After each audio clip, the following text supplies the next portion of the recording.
We're going to go inside ancient Egypt at GPS Films along with Dr. Zahi Hawass. Zahi Hawass has been described as the Indiana Jones of Egypt's archaeologists, and he is. He's the director of antiquities, and if you've watched any programs on ancient Egypt, you have seen Dr. Hawass. An interesting character in his own right, wonderful guy to spend time with, and somebody that is about to take us together through some of the most amazing historical landmarks the earth has to offer. 21st century Cairo.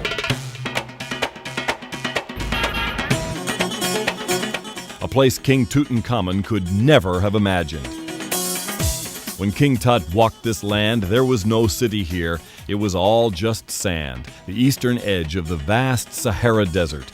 But 3,350 years after King Tut, Cairo is a huge world capital, crowded and dominated by two powerful forces: the tourism that brings people from all over the globe to this amazing ancient city, and of course, Islam. The word of the Prophet Muhammad was spread across North Africa more than 1,000 years ago. Today, Cairo claims more mosques than any city in the world, more call to prayer, and more minarets and more Muslim voices than any single city on earth.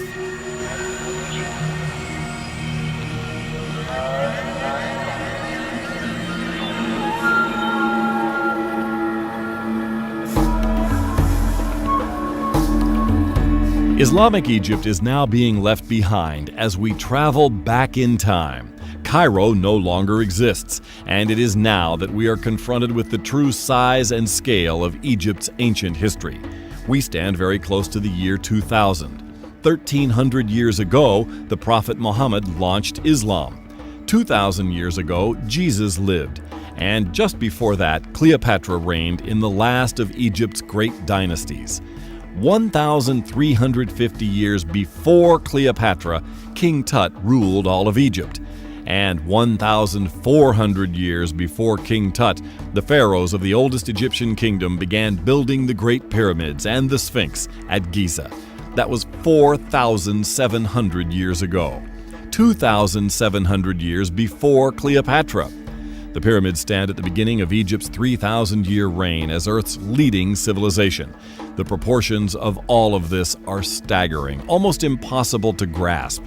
The three Great Pyramids stand as sentinel to the beginning of that civilization, with one towering over the rest. The largest of the three is the Great Pyramid, which was built here 4,700 years ago. It was to house the body of an old kingdom pharaoh by the name of Khufu. Now, this building was put together using 2 million 2-ton blocks of sandstone. Some of the blocks inside are as much as 15 tons. It still defies scientific explanation as to how they were exactly put in place. It rises 481 feet above the Giza Plateau, and for 4,700 years, it ranked as the world's largest man-made structure. And it is a structure still not fully known to the scientific world. Its passageways have been probed, its chambers revealed and robbed of the vast wealth that must have been in place there. But we're about to go inside with the greatest living historian of the pyramids, the one man who has devoted his life to their study. He's walking up the stairs right now, inside what is called the Grand Gallery inside the Great Pyramid. It is hot, the air is heavy, and his steps come slow, as do everyone's. But for Dr. Zahi Hawass, this is really living. It's a measured pace. Yeah. Good morning. Good morning.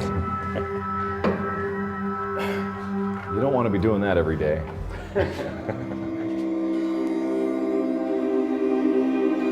Egypt's director of antiquities climbed through the passageways with me, stooping and crawling and ultimately emerging from the low tunnel that brings you into the presumed burial chamber of the great king. Whoa. That's the third chamber in the pyramid. 3 large chambers inside the most mysterious place on Earth. And Dr. Zahi Hawass knows every rock, every seam, every crack, and will take us over the next hour on one of the greatest adventures imaginable, a thorough examination of ancient Egypt. The pyramids particularly have been your life's work. Yes. What do you find to be the most astonishing thing about them?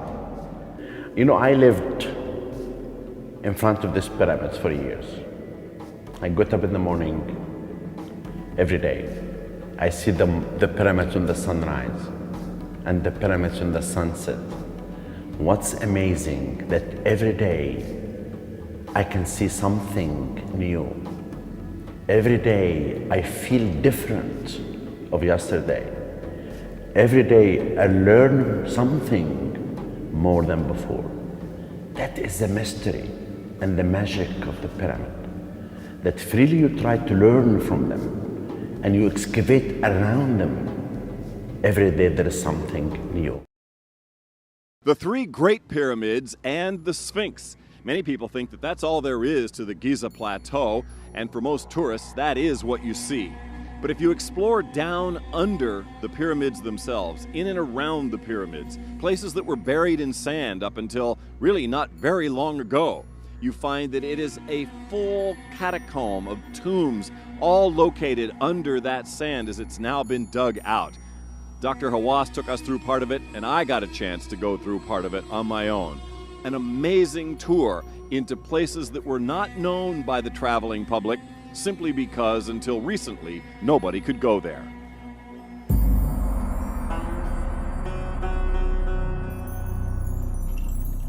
It really is all about sand. If the Sphinx could be buried in 50 feet of sand and completely lost dozens of times over in the past 4,700 years, imagine what happened to the smaller tombs, the passageways, the canals around the pyramids. Local guides took us into the passageways found underneath the sands all the way around all three of the major pyramids. And these are the last areas to be excavated in just the past 100 years, where they've gone into and underground these locations. They knew what they were like on top, but they didn't know what was down underneath until really Zahi Hawass and a few others have gone through each and every cavern location and discovered what was inside, and what was inside was very, very surprising. Because the digging revealed stones that indicated that the pharaohs, like King Tut, had visited these tombs more than 1,000 years after they were built, the tombs underscore just how long Egyptian history really is. Because these tombs had to be excavated out of the sand by King Tut or his immediate predecessors. They were already lost. They are closed to the public today. But we'll take a look inside. Look at this. Everything's still here. Now, it takes a moment to imagine King Tut and the people of his era coming into these cavernous tombs right here adjacent to the Great Pyramids. All of what you are looking at 1,000 years older than King Tut's time. So when he comes in here with people of the 18th dynasty, 3,200 years ago, he's looking at artifacts that are 900 to 1,000 years older than he is. So all of a sudden they come in, they find family members carved into the walls, children carved into the walls, a father, a mother, 4 children. The story of their life, killing of animals, text that really hasn't been utilized in any historical sense because these tombs are just now being studied for the first time. Look at the paint. Look how perfect it is from 4,000 years ago. The boats, the paddles, the painted individuals, all of this preserved because this was under the sands adjacent to the Great Pyramids. Take a look. These are things that people had not been able to see until the last 40 or 50 years when some photographs have been taken of this, but it has not been turned into any sort of museum place yet. I think one of the most frightening things that would have happened if you were coming in here as King Tut or anybody without any light, as you walked further into these tombs, and are confronted by the entire family being carved into the wall. This is every family member. This is, in this particular case, all the women of the family. Here you have 1, 2, 3, 4, 5, 6, 7, 8, 9, 10 women. Children and grown women carved into the back of these tombs, still painted, still standing, every toe, every toenail.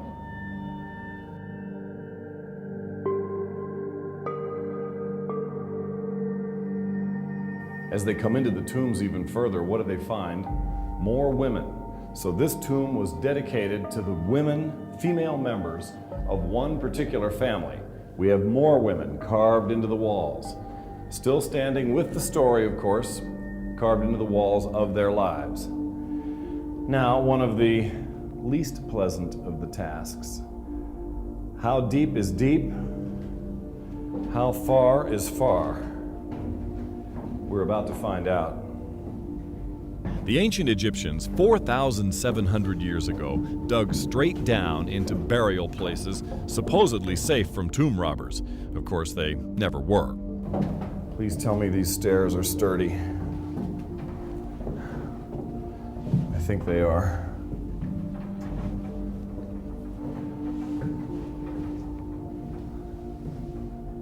What is this, an underground crypt of some sort? Yeah, just rough cut.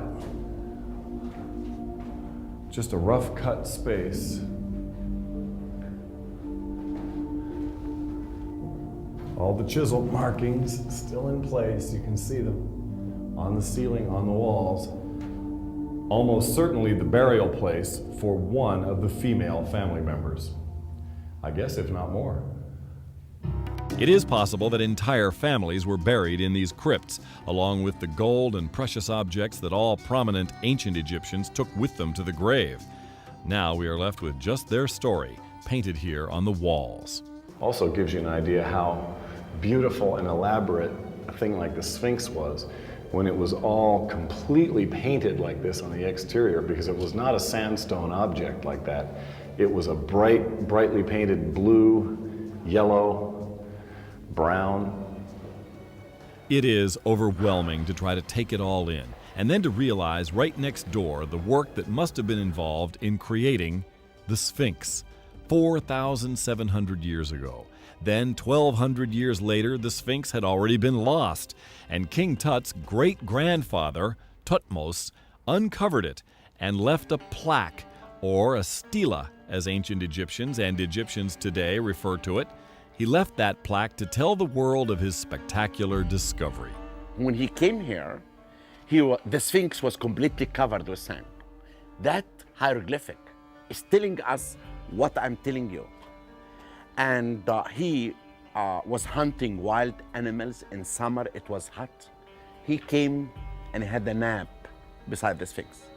The Sphinx came to him in a dream and told him, "My son, Thutmose, I'm dying. The Sphinx, the sand is killing me.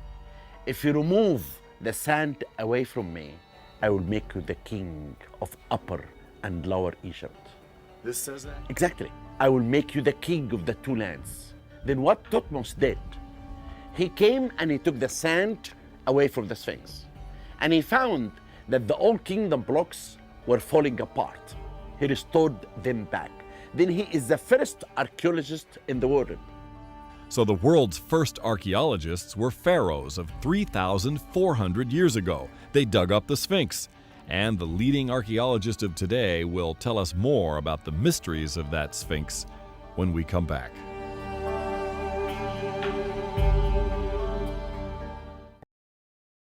The Sphinx itself remains mysterious even today, and as cruise ship tourists or any tourists that take the bus tours in and around the Sphinx, you don't often get a chance to go right up close to it, certainly not to touch and see and feel what the Sphinx is all about. And very rarely do you get a personal guided tour that is as exceptionally well done as that of Dr. Hawass. Dr. Zahi Hawass is now about to explain to us exactly how the Sphinx was discovered and what it might have been about the day it was built.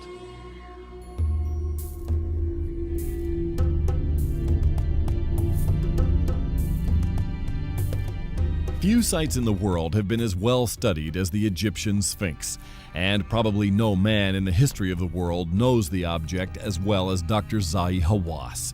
For 30 years, he has studied every square inch of the man's head on the lion's body. We know that it is the face of the pharaoh Sefron.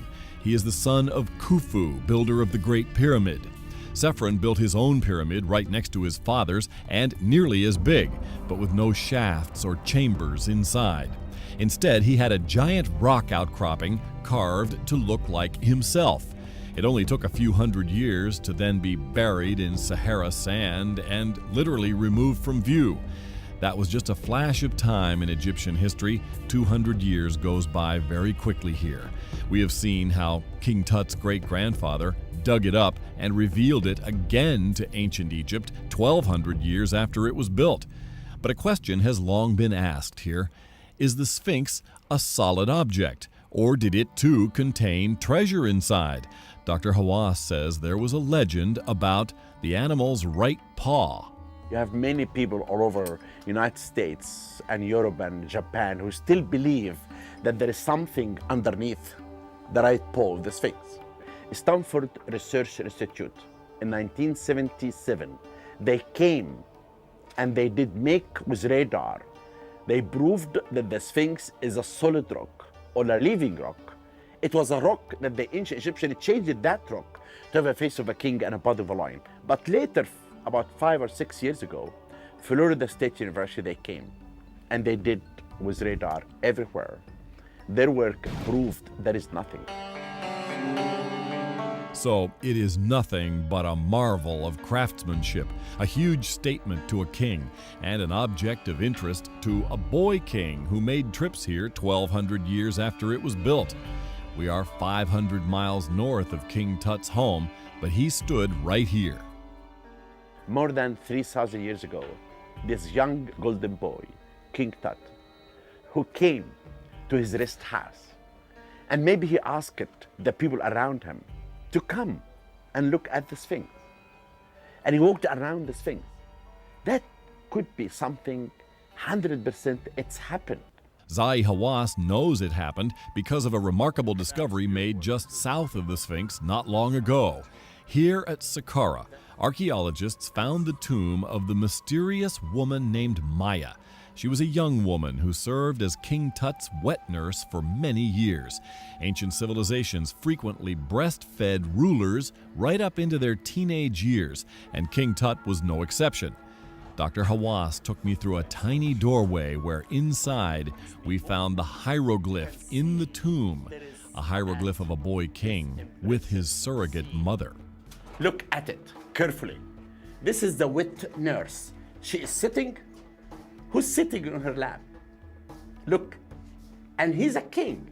He's having the cobra. He's got the cobra, right? In the forehead. Right. He is wearing, but he is sitting because he took the throne when he was 9 years old. And she is nursing him. And he looks like a young boy. That is the beginning of this child, the golden child, the golden man that really, and this lady, her name is Maya. And look, this is the cartouche of Tutankhamun. Neb-Khepera. And you can see that he is sitting on her lap, and with her hand, she's touching him. Yes. With love. Right, yeah, you can and see. affection. Because you know, King Tut, his mother, died when she was delivering him. Kia. So she really raised Then she raised him. Yeah, as his mother, really. As his mother. So this is the tomb of a noble person of the highest order, a surrogate mother to a king. Even Dr. Hawass has been shocked by what was found inside this tomb. I never thought that a beautiful scene like this of the wet nurse of Tutankhamun to show the king, this is a unique scene that you have never seen it in any place at all. This is a closed tomb. The public will never be allowed inside. One of the reasons these tombs are not open to the public is because they worry about damage that can take place to the even artifacts that are along the walls like this, the hieroglyphs along the walls. We try not to touch them and not to even put fingerprints on here because archaeologists have yet to really pattern all this out in their work. But when you look at it, we wanted to take just a quick look at the paint and the color that remains on there 3,450 years after it was painted, and you look at Maya, this wet nurse from King Tut's era, and look at just how elegant and how beautifully she is carved into the wall of her own tomb. Take a look at this as you go into the actual tomb itself. You can see every chip mark still in here, every swing of the blade as they cut through the rock. I mentioned 100 feet back into the mountain itself. Let's climb down through here, a passageway designed to be too small for a fully grown, tall individual, because they tried to make it difficult to bring anything out, certainly anything large. And you get inside the tomb itself and see again these cut marks on the wall. Look at that. Every swing of the blade that cut the stonework away as they continued to try to go deeper and deeper and deeper into the mountain. Take a look at this. Now these are things that get really, really, really strange as you proceed. It becomes passageway after passageway. Plus they're held up by these iron, what's that sound? Right there. Ooh, okay. It's all right. Oh, and the pits. And here, look, carved up above, cracked in half over the years.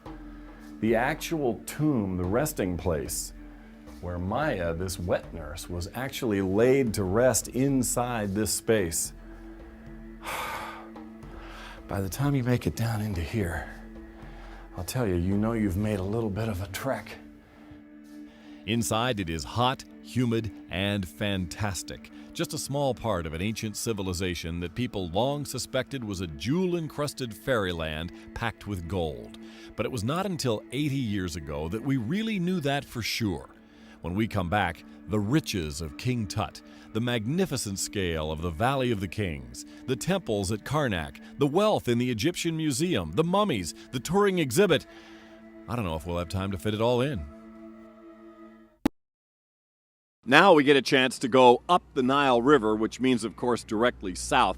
We're going to go 500 miles south of Cairo, up the Nile, into the area that was traditionally the headquarters, I guess you'd call it, the capital of ancient Egypt. Because I say headquarters simply because there were so many different cities that were utilized as capitals during that time.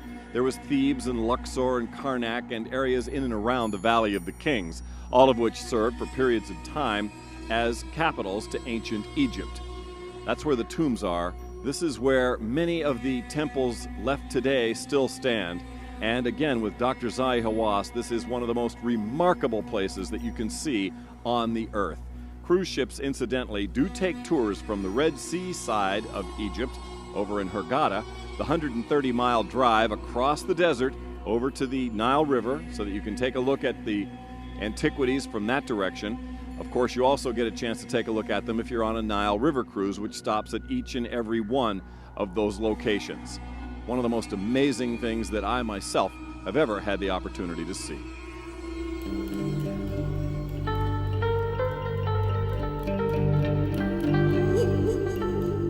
3,350 years ago, this was Egypt's capital, 550 miles to the south of Cairo. Thebes was the name of this city, and this was its centerpiece, an assortment of structures built over a period of several centuries. This is about 1,000 years newer than the pyramids. Understandably, it is hard to imagine the length of time that ancient Egypt existed.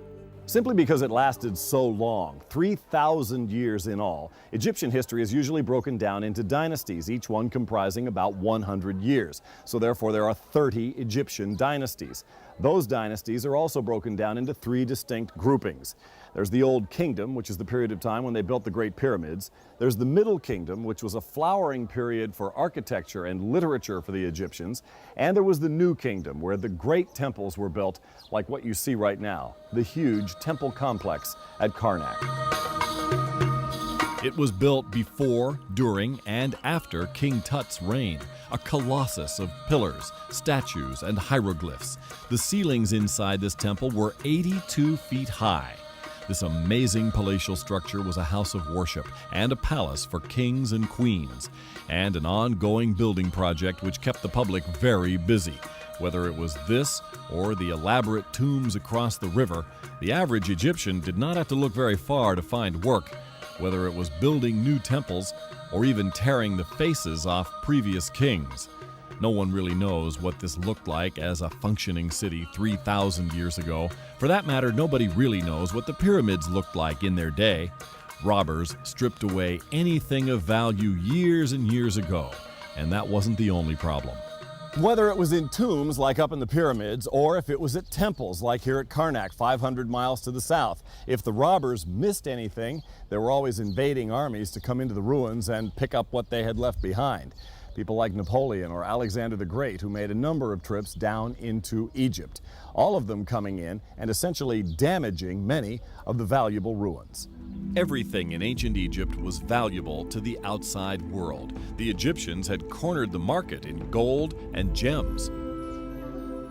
A lot of the spectacular wealth that you see generated in ancient Egypt came from the fact that they had a strong agricultural product and they could sell it and trade it all over this region. They could trade with people who lived out in the deserts. They could trade with people to the south who were known as the Nubians. It was in that way that they were able to raise vast amounts of gold and precious jewelry that was then later hammered into a lot of the objects that we see and associate with ancient Egypt. The wealth was evident in the temples, but this was nothing compared to what was buried and later stolen directly across the river. It has only been in the last 80 years that we have fully come to realize just what the ancient Egyptians had done here. This is the Valley of the Kings, one of the traditional burial sites for Egypt's ancient pharaohs. Now, by the early 20th century, when Howard Carter arrived here to begin his archaeological digs, more than 60 of the ancient tombs had already been recognized and identified by archaeologists, and each and every one of them had already been plundered. 61 total tombs, so enormous, so spectacular, that even ancient grave robbers must have been stunned by what they initially saw. This was the resting place of the gold. British archaeologist Howard Carter actually began working here in the 1890s, and over a 25-year period, the artist and amateur scientist started the hunt for what he believed was a missing tomb. It was while they were excavating these known tombs here in the Valley of the Kings that archaeologists began to detect a cartouche from a pharaoh they did not recognize. They were getting known items like these on all sorts of objects, but suddenly an unknown name began to appear on these other objects, and that name turned out to be Tutankhamun. It was Howard Carter who believed that somewhere underneath the sand, maybe down the hill a little bit lower from where they were working, there had to be another buried tomb. That tomb being the one of King Tut.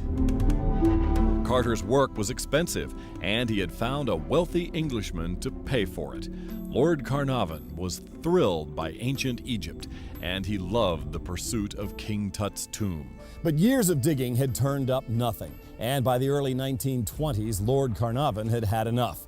He told Howard Carter the dig was off and that he would be spending his last season here in the Valley of the Kings. But Carter was desperate. He wanted at least one more shot at finding King Tut. So he traveled from here in Egypt all the way up to England by ship in order to speak with Lord Carnarvon directly. He begged for one more year of digging, and Carnarvon finally relented. It was, of course, in that final year that Howard Carter discovered King Tut. At first, it was just a single step in the sand, then a series of steps, then a wall, then a tomb, packed as the greatest storehouse of wealth the world had ever seen. And the great Egyptian archaeologist, Dr. Zahi Hawass, will take us inside when we come back.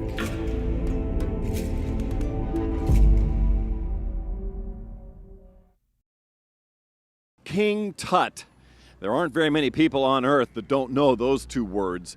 Dr. Zahi Hawass and I got a chance to go inside King Tut's tomb in the Valley of the Kings, where Tut's sarcophagus and Tut's body still lie. It is small, unassuming, and of course, one of the most famous spots on Earth. Howard Carter made the greatest archaeological discovery in history in 1922, an Egyptian pharaoh intact in his final resting place with every ounce of solid gold still here. Today, the three small rooms of Tut's tomb show a hastily arranged story painted on the walls and the only Egyptian tomb with its mummy still inside. King Tut rests right here under one of his 5 golden coffins, now under glass. Dr. Hawass and I climb down into the sacred site where Tut rests. This is the smallest tomb in the Valley of the Kings, the least ornate, built for the smallest of kings. Is it possible that Howard Carter pulled 5,000 priceless objects from a tomb so small, of a king so irrelevant, that ancient Egyptians barely even cared how he was buried? It turns out, yes, that was all possible.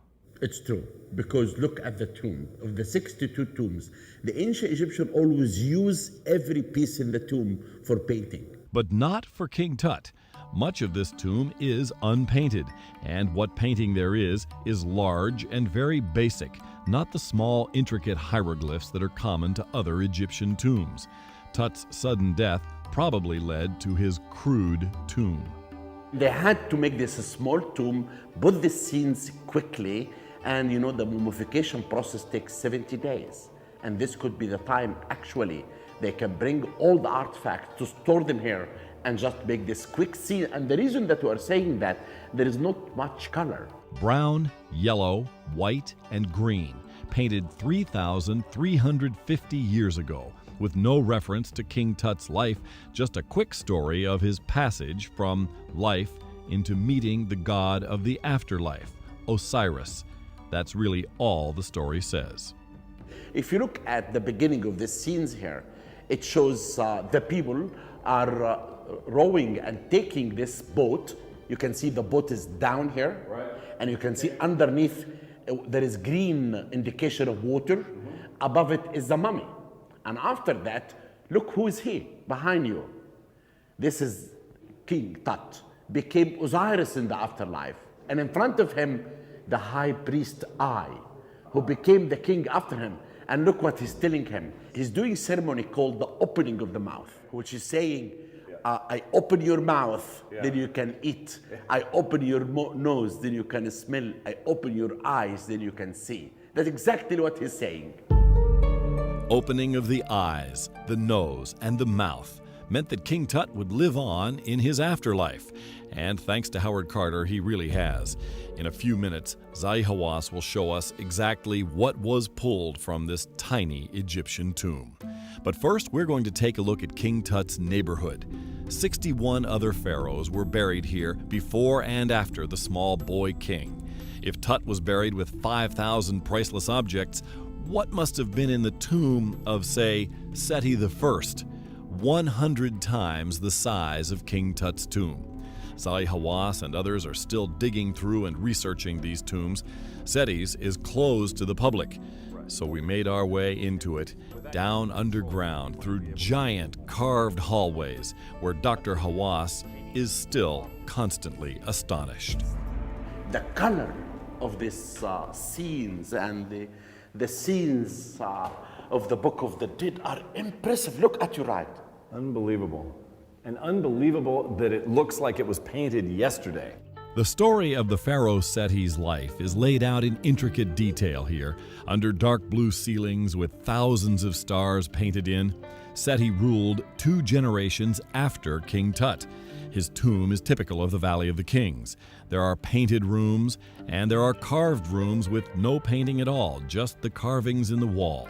We moved from these spaces further under the mountain, hundreds more feet down in. The rooms become even more elaborate. Stripped empty, of course, thousands of years ago by robbers that entered, but there is still a mystery inside Seti's tomb itself. It would have contained monumental wealth, as Dr. Hawass reminds us. All the other tombs did. But none of the artifacts that must have been stored inside this vast place have ever turned up. Not one from this tomb. You know what's amazing about this? That from this tomb, only the sarcophagus of the king has been found. But there is no artifacts has been found at all. in this Nothing tomb. relating to Seti I. Nothing related to Seti I. And this is why I told you when I came to this valley, and I was in the age of 20, and this man met me. This man was a huge man with a mustache, about 70 years old, and he came to me and said, I see that you are different from all the archaeologists here. And he said, I feel that you will be important archaeologist one day. I need to tell you a secret. He took me from my hand, and we stood exactly here. And he pointed to the other side. He said, there is a shaft here. This shaft goes down for about 300 feet. He said, at the end of this shaft, his grandfather told him that the secret chamber of Seti I existed there. A secret shaft under this already deep tomb? A secret chamber that far underground? Do you tend to believe that man? You know, those are the family who knew the secret of the valley. They knew the most. And the other thing, where are the artifacts from the burial chamber? Where? Did he tell you those were stolen way years ago? If it's and stolen, long you gone? should see one piece in a museum. Sure. No one single piece that you can see from this tomb in a museum in Cairo or in Europe or in America. Why? So this is a mystery. Then maybe this is a mystery. And this is why I would like to take you and do the adventure. Let's look. Okay. I said yes before I really knew what the mysterious tunnel was like. We will go beneath the Valley of the Kings when we come back in a moment. This next sequence is something that many people find to be very claustrophobic, and I certainly did when I went down in the tunnels underneath the Valley of the Kings with Dr. Zahi Hawass. He told me that there were unknown tunnels that are down underneath Seti I's tomb, a pharaoh that lived in the King Tut era, 1350 BC, and a tomb that throughout its life has always been empty. And remarkable because of that. Nothing was ever found in there, no artifacts from that tomb were ever found in museums or any place later on. Hence the interest in the tunnel that goes down underneath it, because they don't know what the Egyptians were thinking or planning when they dug down beneath the Valley of the Kings. It's hot and humid and not a comfortable place for anybody that has any form of claustrophobia. I survived it. I don't think I would do it twice. Inside the tomb of the pharaoh Seti I, more than 200 feet under the Valley of the Kings. Inside we are under the spread wings of the god Horus, and the lion and the crocodile all painted on the ceiling, along with thousands of other depictions. We find the entrance here to the mysterious shaft that continues to go down further. At first, it is held up by bricks and beams put there just in the last few years by Dr. Hawass and some of his crew. This is dangerous work for any archaeologist, and it is the one place where Dr. Hawass feels most alive. We are under the ground of the Valley of the Kings. Can you believe it? No. I cannot believe we're this far under it. I can believe we're under it. We are under not it, this and far and look, under it. we're having this rope here. We bought it today. Then listen, David, we can understand Yes? how can we go, and this meter tells us how many feet we actually are getting in. Oh, Ouch. that's okay. Okay. Well, this is like being in an ancient mine shaft. Dr. Hawass, being the bravest of the group, goes in first. I told you this would be the best film for CBS. Well, it is, and I have to ask you because I have to ask Do you have you. insurance or you don't have insurance? We don't care about You insurance. don't have- Do you actually trust this ceiling and this space? No, because we did make consolidation here. We are holding the mountains by this consolidation. Then until now, it's safe. I will tell you when it becomes unsafe. Well, please do.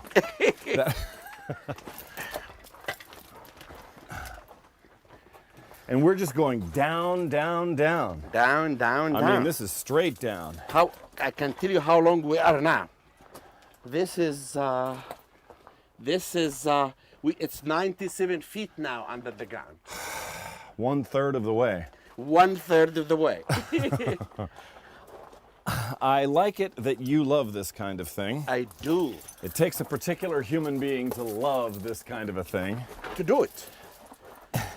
I would put myself in the category of liking this kind of a thing. You are going to leave CBS I don't know about loving it, but liking it. and work with me. That's right. I'll come and be part of the team.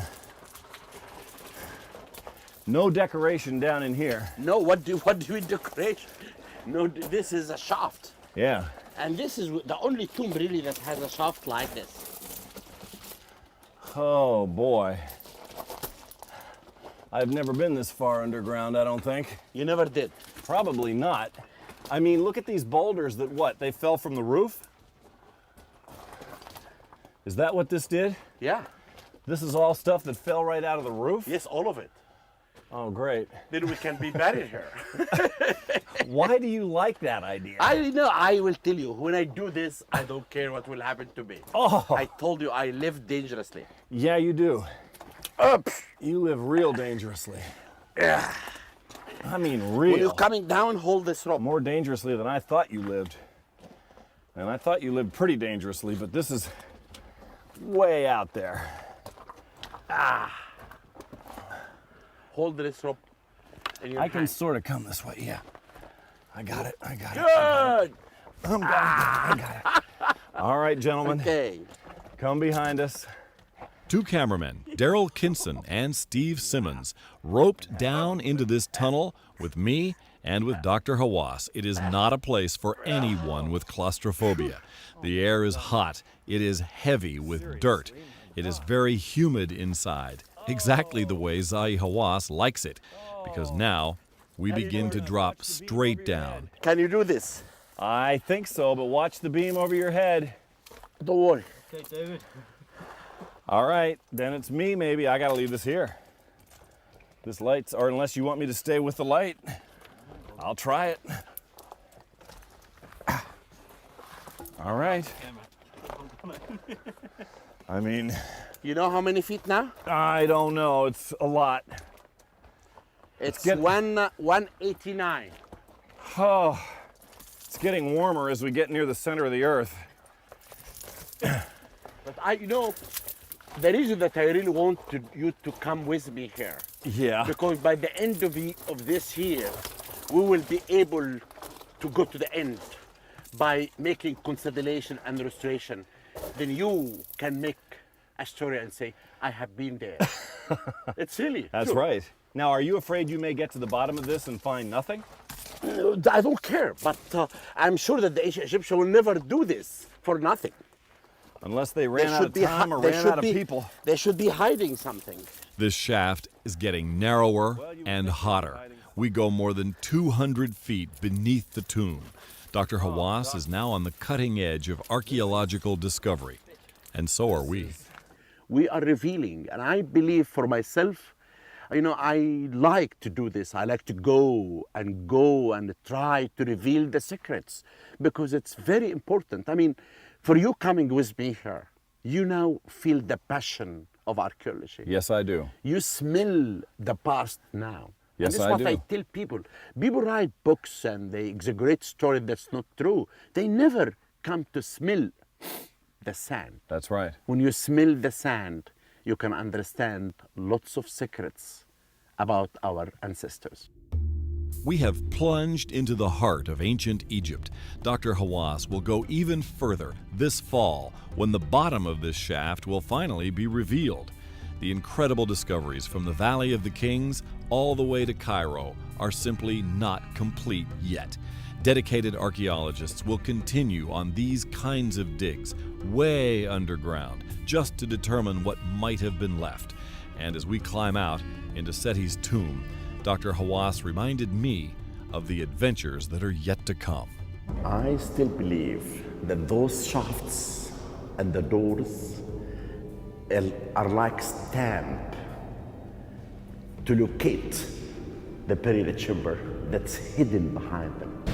The most amazing thing that I'm looking for now, and I want you, David, to remember this, I'm looking for a pyramid that we are sure that it's there. We're excavating near the Step Pyramid. Yeah. And that pyramid dated to one of the kings of Dynasty 8 that lost his pyramid. And you will hear about this discovery soon. So you think Khufu's actual unopened burial chamber still exists in this pyramid? That's what I believe. I don't think that a king like this, to build this huge pyramid and just built his buried chamber for everyone to come and rob. This coming October, it will be the time that we actually will reveal the secrets of the pyramids. More artifacts may be discovered even this year, but take a moment to appreciate what we already have. Look again at the tiny tomb of the small King Tut. It gave the world riches on a scale unimaginable, some of which we can now see in Southern California. The rest dazzles visitors in Cairo. Prepare to be dazzled when we come back.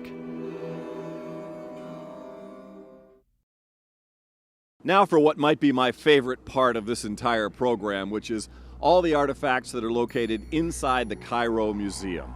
We went in again with Dr. Zahi Hawass and got a guided tour taking a look at everything that came out of King Tut's tomb that is still held by Cairo, which is most of it, and a lot of the artifacts that came out of other tombs in ancient Egypt. It's breathtaking, it's spectacular. We're talking about King Tut's funeral mask, the remarkable golden object, and the sarcophaguses that it came out of. It is just more than almost anybody can take in, even when you're standing there looking directly at it. It is something that takes a moment to absorb. My recommendation is to take your time as you go through this, because it is just simply that beautiful.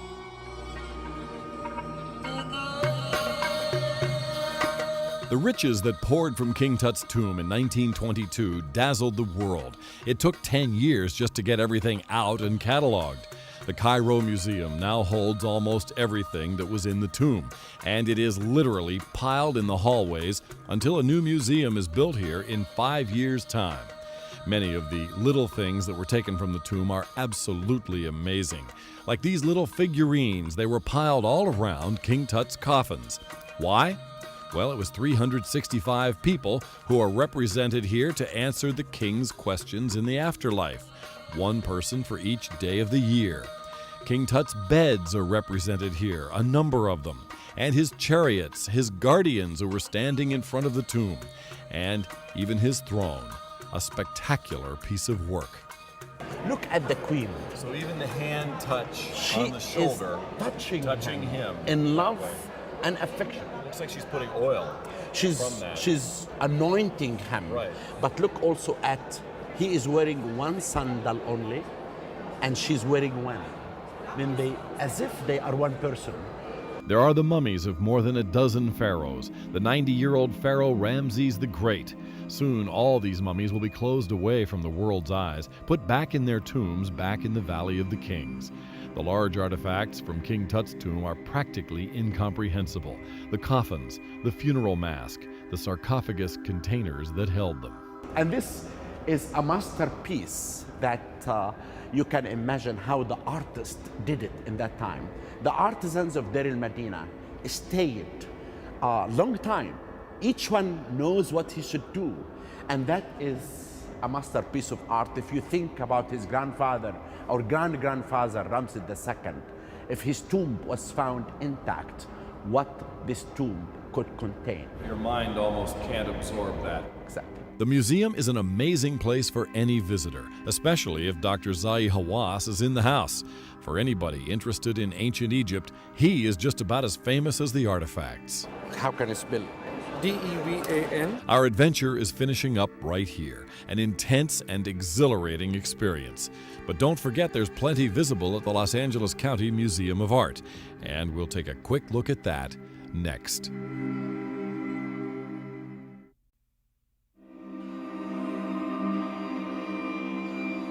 It is up to the director of Egypt's Antiquities to decide exactly what artifacts from King Tut's tomb or from ancient Egypt ever go on tour. That means Dr. Zahi Hawass has final say.